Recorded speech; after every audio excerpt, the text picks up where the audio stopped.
You kids are going to be told in school that your appendix is vestigial. You don't need it anymore. Oh, that's a lie. Your appendix is part of your immune system. You do need your appendix, okay? It's true you can live without your appendix, but you're going to have a greater chance of quite a few diseases. Just because you can live without something doesn't mean you don't need it. You can live without both your legs and both your arms and both your eyes. It doesn't prove you don't need it. This one tells the kids the whale has a vestigial pelvis. It says many organisms retain traces of their evolutionary history. For example, the whale retains pelvic and leg bones as useless vestiges. What's this talking about? The National Center for Science Education, all four of them working in this little storefront building, call themselves the National Center, you know, big name, little bitty building right there in Berkeley, California. They say Bossy, the cow, evolved to the whale. Really? Wow. I debated Jeannie Scott on the radio for 30 minutes. I got to speak for 3 of the 30 minutes. I'll be glad to debate her again anytime. She won't do it anymore. But Andrew Carnegie started this group that she's the president of purposely to keep evolution out of schools. That's why they exist. But the cow did not evolve to the whale. This textbook says the whale has a pelvis that has no purpose. They have hind limb bones that have no function. Holt Biology 2001. Just imagine whales walking around. It's true. What are they talking about? They're talking about those little tiny bones right there. Just imagine the whale walking around. You know, I tried, and I can't imagine. It says the whale's pelvis has no function. Whale's pelvis is evidence of its having a four-legged land-dwelling mammal as an ancestor. Oh, come on, this is a lie. Those little bones are part of the whale's reproductive system. Whales are pretty big, you know. That supports different muscles. The whales cannot reproduce without those little bones. It has nothing to do with walking on land. It has to do with getting baby whales. So the guys that are writing this are real ignorant about whale anatomy, or they're lying to your kids trying to make them believe a theory.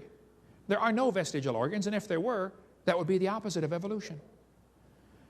The whale did not evolve from any kind of other animal. It descended from the first whale that God made. You know, the Ambulocetus here, only the dark bones were actually found. But they can make up all kinds of stories from a few little bones. We could talk for hours on whale evolution. We cover more of this on our college class, or get a hold of me later if you want a whole lot more on the whale evolution. It's just simply baloney.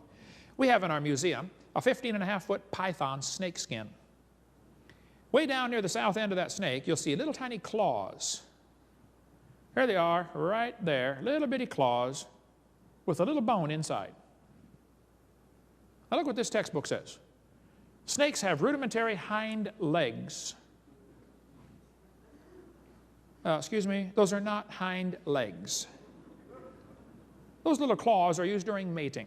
Snakes don't have any arms, you know. And they can't talk and say, scoot over, honey, okay? It's got nothing to do with walking on land, okay? This has to do with getting baby snakes. Now, these guys ought to quit lying to the kids. This one says, humans have a tailbone that is of no apparent use. I was in a debate with the president of the North Alabama Atheist Association. He got up in front of God and everybody. He said, folks, we got proof for evolution. Humans have a tailbone they no longer need. I said, Mr. Patterson, I taught biology and anatomy.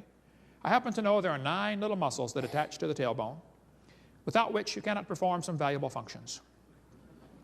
I won't tell you what they all are, but trust me, you need those muscles. I said, now, if you believe the tailbone is vestigial, I will pay to have yours removed. Bend over.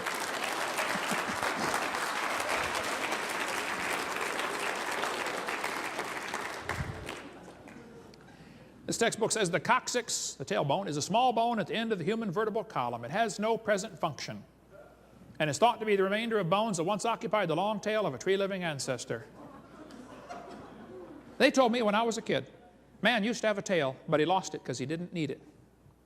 That was the teaching that started me believing in evolution when I was about 9 years old. And later I thought, wait a minute, lost it because we didn't need it? Have you ever thought how handy a tail would be? Have you ever come to the door with 2 sacks of groceries? Huh? Man, you could open that door right up and walk right in there. You could drive down the highway and hold that can of Coke and tune that radio knob all at the same time. Lost it because we didn't need it. Come on, that's a lie. We've been offering $250,000 for a long time for anybody with any real evidence for evolution. If you've got some, show me. But quit lying to the kids. I tell people, those lies ought to be torn out of your book.